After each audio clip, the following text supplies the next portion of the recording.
नमस्कार, प्रणाम। आप देख रहे हैं चौकस भारत और मैं हूं आपके साथ आपका दोस्त विवेक। इन दिनों बिहार का जो भविष्य है वो जल रहा है और उस जलती आग में जो रोटी सेकने का काम जो लोग कर रहे हैं, वो बहुत सारे लोग हैं। किसी एक को तवज्जो देना मैं ज़रूरी नहीं समझता, बहुत लोग हैं। लेकिन कोचिंग संस्थान जहाँ पे बच्चों का फ्यूचर बनाया जाता है, जहाँ बच्चों को सँवारा जाता है, किसी लायक बनाया जाता है, उन संस्थानों पे और उन शिक्षकों पे बड़ा आरोप लग रहा है और आरोप ऐसा कि सीधा शिक्षा माफिया का नाम दिया जा रहा है। सर, मेरे साथ एसके झा सर हैं, सर से बात करने की कोशिश करेंगे। सर, माफिया, सबसे पहले तो स्वागत। और ये जो माफिया का आरोप लग रहा है शिक्षण संस्थान पे, इस पे क्या कहेंगे? सर अब तो ये सोच रहे हैं कितना सारा सरनेम हो जाएगा। ये 15 दिन के अंदर 6-7 को हो गया। अब लिख के रखना पड़ेगा। आप समझिए कि हम अगर माफिया हैं तो गांजा बेचने वाला कौन है? हम अगर माफिया हैं तो दारू बेचने वाला कौन है? हम अगर माफिया है तो हवाला का पैसा लाने ले जाने वाला कौन है? अगर टीचर जो कि शिक्षा की अलख जगाते हैं उसको आप माफिया कहते हैं। आप ये भी तो उस दिन सुने होंगे ना, उस दिन तो सत्ता पक्ष के लोगों ने कहा कि माफिया है। आज तो विपक्ष ने भी कहा, आज विपक्ष ने कहा कि ये ठेकेदार बनते हैं और इन्होंने ये बहुत ही गंदे हैं। मतलब और क्या क्या क्या क्या वर्ड, उतना तो गंदा वर्ड हमको आता भी नहीं है कि ये लोग बिक गए। बहुत सारी बातें चली। तो आप सोच के देखिए कि हम तो मतलब कहते हैं ना, इधर जाएं कि उधर जाएं। अब प्रोटेस्ट हो रहा था, उसको हम लोगों ने रोकने का काम किया और 100% सभी टीचर साथ आए और हम लोगों ने ये डिसाइड किया कि प्रोटेस्ट को हर हाल में रोकना है। तो हम लोग गलत हो गए। अब प्रोटेस्ट हम लोगों से जब प्रोटेस्ट हुआ तब हम लोग गलत हो गए। सरकार गलत नहीं है, उसने पूरे रेलवे को बेच दिया, वो गलत नहीं है। 2019 का वैकेंसी 2022 में क्लियर नहीं हुआ, वो गलत नहीं है। 2014 का बिहार एसएससी 2022 तक अभी तक ज्वाइनिंग नहीं हुआ है, वो गलत नहीं है। गलत कौन है? टीचर। आप पूरा का पूरा ट्रेन बेच दो, आप एकदम सही हो, लेकिन हम लोग गलत हैं। आप विपक्ष, आप कभी आवाज नहीं उठाते हैं, आप क्या बोलिएगा? कब आए हैं आप छात्र के मुद्दा पे रोड पे? आज जब आपको लग गया कि अब नहीं आएंगे तो गड़बड़ा जाएगा तो आप रोड पे आ गए, लेकिन गलत टाइम पे आप आए। आप ये समझिए कि अभी जो भी विपक्ष हैं, अगर आप चाहते हैं कि आपको बच्चा सपोर्ट करे, ना हम सत्ता पक्ष के हैं ना विपक्ष के, हम न्यूट्रल हैं। जो सही करेगा, जो बच्चों की हित में करेगा, उसके पीछे खड़े मिलेंगे। आपको हमको खोजने जाने की जरूरत नहीं है। आप ऐसे पीछे देखिएगा कि हम सही कर रहे हैं, देखे पीछे है कि नहीं मास्टरवा, तो मास्टरवा खड़ा मिलेगा। लेकिन गलत कीजिएगा तो कोई आपका साथ नहीं देगा। सही समय पर आइए और बच्चों की मांग को रखिए। सारे बच्चे हमारे कहने की भी जरूरत नहीं पड़ेगी, बच्चे कूद जाएंगे आपके साथ। हाँ, लेकिन सही समय पर बच्चों की मांग को उठाइए। आज विपक्ष क्यों नहीं उठा रहा है दरोगा का मुद्दा? आज विपक्ष क्यों नहीं उठा रहा है बीएसएससी का मुद्दा? कहां थे आप? 7 साल में कई बार विपक्ष ने हंगामा किया है बिहार एसएससी के मुद्दे पर। तो ये हम मानते हैं, आप विपक्ष की भी अपनी भूमिका है, सत्ता पक्ष की भी अपनी भूमिका है। सब लोग अपनी अपनी भूमिका निभाइए, सबके पीछे हम खड़े मिलेंगे और बच्चे भी खड़े मिलेंगे। तो इसलिए हम सभी से अनुरोध करेंगे कि आप बच्चों के हित में काम कीजिए। हर लोग के पीछे लोग खड़े मिलेंगे। अगर आप बच्चों के हित में काम नहीं कीजिएगा तो अब शिक्षक और छात्र अब समझदार हो चुके हैं। अब आपके बरगलाने से या किसी के कुछ भी कह देने से नहीं होगा। हाँ, लेकिन माननीय सरकार से हम नम्र निवेदन करेंगे कि आपने जो गाइडलाइन, जो टाइम फ्रेम दिया है, उससे पहले चीजों को सॉर्ट आउट कीजिए, और नहीं तो फिर आप देख ही रहे होंगे क्या हो रहा है और क्या हो सकता है। सर, आज की बंदी की बात करते हैं। डक बंगला पे हम थे और डक बंगला पे किसी भी स्टूडेंट की तरफ से कोई प्रोटेस्ट नहीं था। आपने ये वीडियो बहुत सारा देखा होगा। वहाँ पे सिर्फ पॉलिटिकल पार्टियाँ थी और आज के प्रोटेस्ट को सीधा मुद्दा स्टूडेंट के कंधों पे रख के चलाया गया है। तो क्या आपको लगता है कि पॉलिटिकल पार्टियाँ सिर्फ अपने फायदे के लिए स्टूडेंट का यूज़ करती है हर बार? देखिए, एक चीज आपको समझना होगा, मजबूत विपक्ष का भी होना जरूरी है, एकदम जरूरी है। अगर आज उन लोगों ने ये मांग रखी है कि कमेटी अगर आप गठित किए हैं तो जल्द से जल्द इस पर फैसला दीजिए, ऐसा नहीं है। कुछ बच्चे अगर सत्ता पक्ष का सपोर्ट करते हैं तो कुछ विपक्ष का भी सपोर्ट करते हैं। विपक्ष ने भी हल्ला बोल किया तो सरकार पर उससे प्रेशर बनेगा और सरकार उस पर और जल्दी काम करेगी। तो हम उसको गलत भी नहीं कह रहे हैं। हाँ, लेकिन वो छात्र की मांगों को सरकार ने सुना है, तो छात्र भोले भाले हैं। उन्होंने सरकार को समय दे दिया है, मतलब दे दिया है। हाँ, लेकिन विपक्ष का भी तो हक है ही कि रोड पर आना, विपक्ष का हक है ही कि आंदोलन करना। तो अगर विपक्ष को लगा कि हमको आंदोलन करना चाहिए, उन्होंने किया, इसमें हम उसको गलत नहीं कह रहे हैं। लेकिन बच्चों से हम अपील करेंगे कि बच्चे, हम किसी भी प्रकार की हिंसक चीजों में और किसी भी प्रकार के वैसे चीजों में इन्वॉल्व ना हो जो हमारे लिए सही नहीं है।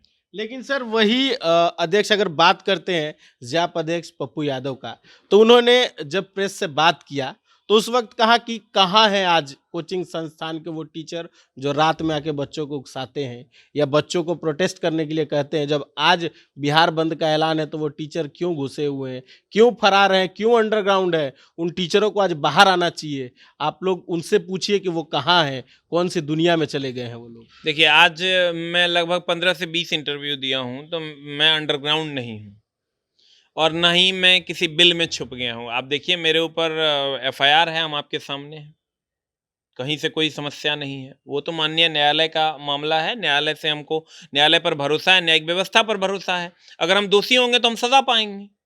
और रही बात कि पप्पू यादव सर को अगर ऐसा लगा है, तो हम उनको ये बता दें कि हम लोगों को ऐसा लगा कि सरकार हमारी मांगों को मान लेगी। अगर नहीं मानेगी तो कल फिर हम आपके साथ खड़े होंगे और पुरजोर तरीके से दोनों भाई मिल के विरोध करेंगे। एकदम हम आपके साथ रोड पर रहेंगे। ये हम आपसे वादा करते हैं आज कि अगर सरकार समय सीमा के अंदर बातों को नहीं सुनती है, तो हम, पप्पू यादव सर से हमारी बातें होती है, वो बहुत अच्छे इंसान हैं और हमेशा लोगों के बारे में आवाज़ उठाते हैं। हम उनके साथ खड़े रहेंगे और पुरजोर तरीके से सत्ता पक्ष से सवाल करेंगे कि आपने जो कहा था उस पर आप कहाँ हैं, आप क्यों पीछे हट रहे हैं, आपको जवाब देना होगा फिर रोड पर। तो हम उनको भी, ऐसा नहीं है, वो भी हमेशा लोगों के हित में काम करते हैं। आप देखे होंगे बाढ़ में भी कितना काम किए थे वो, तो वो गलत इंसान नहीं है। और ऐसा नहीं है कि हम आपका सपोर्ट नहीं करते हैं, फिर मौका आएगा और हम लोग आपका सपोर्ट करेंगे। सर एफआईआर पे आते हैं, आपके ऊपर एफआईआर हुआ, बहुत सारे कोचिंग संस्थान के संचालकों पे हुआ, लेकिन आज मुलाकात हुई आप लोगों की डीएम से, तो क्या बातचीत हुई? किस प्रक्रिया के बारे में, आगे की जो प्रक्रिया है उसके बारे में क्या बातचीत हुई आपकी? देखिए, वो तो अंदर की बातें हैं, जो बहुत सारी बातें हम यहाँ नहीं बोल सकते हैं, लेकिन आप ये समझिए कि उन्होंने भरोसा दिलाया है हम लोगों को कि हम इसकी जांच करेंगे और उसके बाद ही कुछ बता पाएंगे। तो वो एक अलग मुद्दा है। देखिए, हम लोग ना, एफआईआर अगर होगा और हम लोग सही में दोषी होंगे, तब तो सज़ा मिलनी ही चाहिए। हम लोग संविधान को मानने वाले लोग हैं कि संविधान हमारा, एकदम समझिए कि बाइबिल भी वही है, कुरान भी वही है, रामायण भी वही है। जो संविधान के हिसाब से जो लॉ कहता है, उसके हिसाब से हम लोगों को जो सजा मिलेगी, हम उसको एकदम खुशी खुशी ले लेंगे।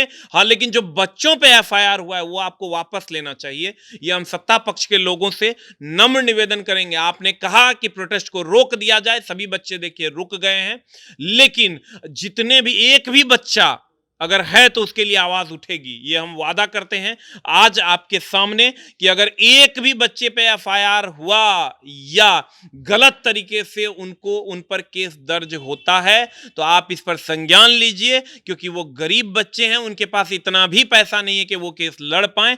हम सभी बच्चे जो भी अंदर हैं या जिन भी बच्चों को जेल में भेज दिया गया है, उन बच्चों को तत्काल रिहा करें और उस पर किसी भी प्रकार की कार्रवाई नहीं होनी चाहिए। माननीय रेल मंत्री से हम ये अनुरोध करेंगे कि जो भी बच्चे अभी अंदर हैं, उसको किसी भी प्रकार का डीबार वाला जो मामला है वो ना हो, नहीं तो एक बच्चे के लिए करोड़ों बच्चे डिजिटल प्रोटेस्ट की ओर जाएंगे और डिजिटल प्रोटेस्ट हम लोग करेंगे उसके लिए। ये हम आपके चैनल के माध्यम से कह देना चाहते हैं कि अगर एक भी बच्चे को नुकसान हुआ तो हम डिजिटल प्रोटेस्ट करेंगे उसके लिए और उसके लिए लड़ेंगे। हमारी उन लोगों से भी बातें चल रही है, जितने भी लोग अभी अंदर हैं उनसे बराबर हम लोग कांटेक्ट में, उनके गार्जियन से कांटेक्ट में हैं और कोशिश कर रहे हैं कि उनको ज़्यादा से ज़्यादा सुविधा उपलब्ध करवा दिया जाए। लेकिन सर अगर सरकार जो अल्टीमेटम टाइम दे चुकी है, उस टाइम बीइंग के अंदर में अगर चीज़ें नहीं होती हैं या बच्चों को कंट्रोल नहीं किया जाता है या बच्चों को नहीं छोड़ा जाता है, तब बिहार की स्थिति क्या होगी? देखिए, हम लोग निराशावादी लोग नहीं हैं, हम लोग आशावादी हैं।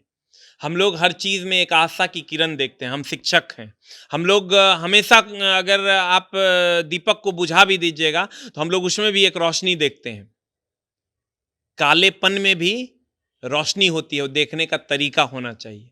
हम लोग आशावादी लोग हैं और हमें पूरा विश्वास है कि सरकार इस पर संज्ञान लेगी और सरकार हर हाल में इस पर कोई ना कोई एक्शन लेगी और बच्चों के हित में फैसला आएगा। तो सर कितनी जल्दी ये फैसला आ सकता है? जो टाइमिंग दिया गया है उसके देखिए, बार आपकी बार बात आप अगर देखे होंगे टाइमिंग बहुत ज़रूरी है। एकदम बच्चे ये भी सोच रहे हैं कि कब तक ये आएगा। तो आप ये समझिए, आपने अगर उनका बयान देखा होगा, हमने सारे चैनल्स पे जो अश्विनी वैष्णव सर का बयान आया है, मैंने उसको देखा है, तो हाँ, उसमें यही प्रतीत हुआ कि वो भी बड़ा जल्दी इस काम को करने वाले हैं।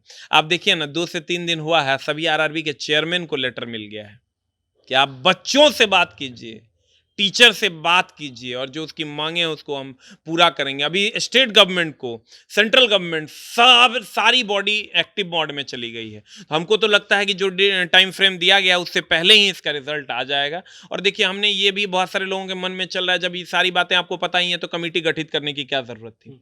तो ये बात मैं क्लियर कर देना चाहूंगा। कमेटी इसलिए गठित की गई है कि हर चीज का एक लीगल एक्शन होता है। कमेटी अपना रिपोर्ट बनाएगी, वो मंत्रालय को देगी, ताकि बाद में उस पर कोई कोर्ट केस ना हो और सरकार किसी भी प्रकार से मंत्रालय घिरे नहीं। इसके लिए कमेटी बनाएगी, कमेटी रिपोर्ट सौंपेगी, तो सरकार ये कहेगी कि हमने इस पर ये कमेटी बनाई, कमेटी का ये रिपोर्ट आया, इसके तहत हमने ये कार्रवाई की। तो हर चीज़ में कुछ ना कुछ लीगलिटी वाला मामला है, तो वो हो रहा है। टेंशन लेने का जरूरत नहीं है, नहीं होगा तो उसके लिए जुगाड़ है ना। हम लोग फिर से डिजिटली प्रोटेस्ट करेंगे, जरूरत पड़ी तो रोड पे आएंगे, लेकिन हम लोग लड़ेंगे जरूर। और अपने हक की लड़ाई हम लोग लड़ना भी जानते हैं और अपने हक का चीज़ हम लोग लेना भी जानते हैं। सरकार हमारे द्वारा ही चुनी गई है, हम उससे रिक्वेस्ट करेंगे कि आप हमारे हक का चीज़ हमको दे दो।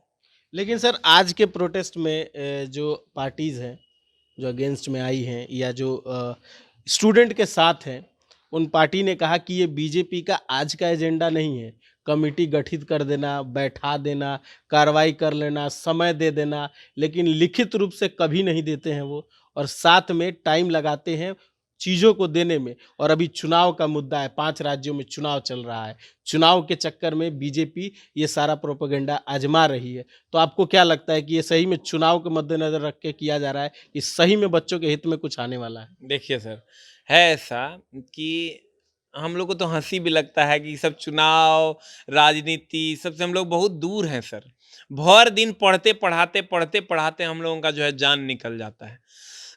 आप समझिए कि 6 बजे से लेकर रात के 11 बजे तक खुद भी पढ़ते हैं, बच्चों को भी पढ़ाते हैं, खूब स्टडी करते हैं, खूब अच्छा अच्छा चीज निकाल निकाल के पढ़ाते हैं। अगर ये चुनावी जुमला है तो आप ये समझिए कि ये स्टूडेंट है, मामला गड़बड़ा जाएगा। हम माननीय सरकार से नम्र निवेदन करेंगे, मजाक में नहीं लीजिएगा, मजाक में हो जाएगा गड़बड़। एकदम इस सोच अगर रहे भी है ना, तो इस सोच को अब ये बदल लीजिए, क्योंकि बच्चा पगला गया है। वो आपके खिलाफ आंदोलन करेगा और तब फिर आपको जवाब देना होगा। वो ऐसे मानेगा नहीं, और सरकार भी बात जान रही है, इसलिए सरकार ऐसा कुछ नहीं करने वाली है। और आप इस समझिए कि टाइम फ्रेम के अंदर ही जल्द से जल्द नोटिस आ जाएगा। और सर उन स्टूडेंट्स के लिए अब क्या, जिनके लिए आपने अपील किया वो घर में जाके बैठ चुके हैं, पढ़ाई कर रहे हैं, लेकिन अब आगे क्या उनके लिए? बस खाली भयानक तरीके से पढ़ना है।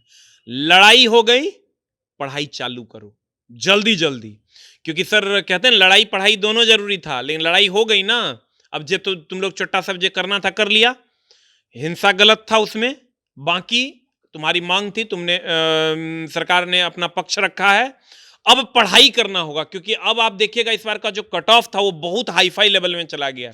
जो भी ग्रुप डी एनटीपीसी के छात्र जिन्होंने अपना हक परीक्षा करवाने की बात की है, जिन्होंने अपने तरीके से सारी चीज़ें क्लियर कर ली है, तो मेरे दोस्त हाथ पैर, अगर बढ़िया खाना खाना है तो बढ़िया से हाथ पैर धो के नहा धुआ के तैयार रहना है, न तो मामला गड़बड़ा जाएगा। कट ऑफ का कोई माई बाप नहीं है, कितना चल जाएगा। इसलिए तैयार हो जाइए और खूब मन लगा के पढ़िए, खूब मन लगा के पढ़िए। हम लोग बहुत जल्द खूब मन लगा के पढ़ाने वाले भी हैं, इसलिए आप लोग हो जाइए तैयार। आ रहे हैं हम अपने YouTube चैनल पे, सारे शिक्षक हमारे तैयार हो चुके हैं और अब बच्चे भी इस आंदोलन से दूर हैं और अब बच्चे खूब मन लगा के पढ़ें। ये हमारा आपसे नम्र निवेदन है कि आप खूब खूब खूब पढ़िए, इतना पढ़िए कि पकड़ के सरिया दीजिए। तो इसलिए आप लोग एकदम किताबों में रूम बंद कीजिए अपना और सरिया की किताबों को स्टडी कीजिए, जितना ज़्यादा से ज़्यादा हो पाता है। मैथ्स पे आप थोड़ा सा ध्यान दीजिए और कोशिश कीजिए कि स्टैटिक के पार्ट को थोड़ा सा और मजबूत करें। बहुत बहुत शुक्रिया सर, इतना टाइम देने के लिए और इतनी सारी बातों पे बात करने के लिए हमसे। Thank you very much. तो ये थे एसके झा सर, जिन्होंने सारी चीज़ों को क्लियरली बताया। अब रही बात कि बिहार का भविष्य अब किस ओर जाता है, राजनीतिक मुद्दा लेता है कि कोचिंग संस्थान बदनाम होते हैं, या क्या आगे होता है फ्यूचर बच्चों का, वो तो देखने वाला चीज़ होगा। तो वो देखने के लिए इंतज़ार कीजिए और देखिए कब तक सब कुछ नॉर्मल होता है। बाकी खबरों के लिए देखते रहे चौकस भारत और मुझे दीजिए इजाज़त। नमस्कार।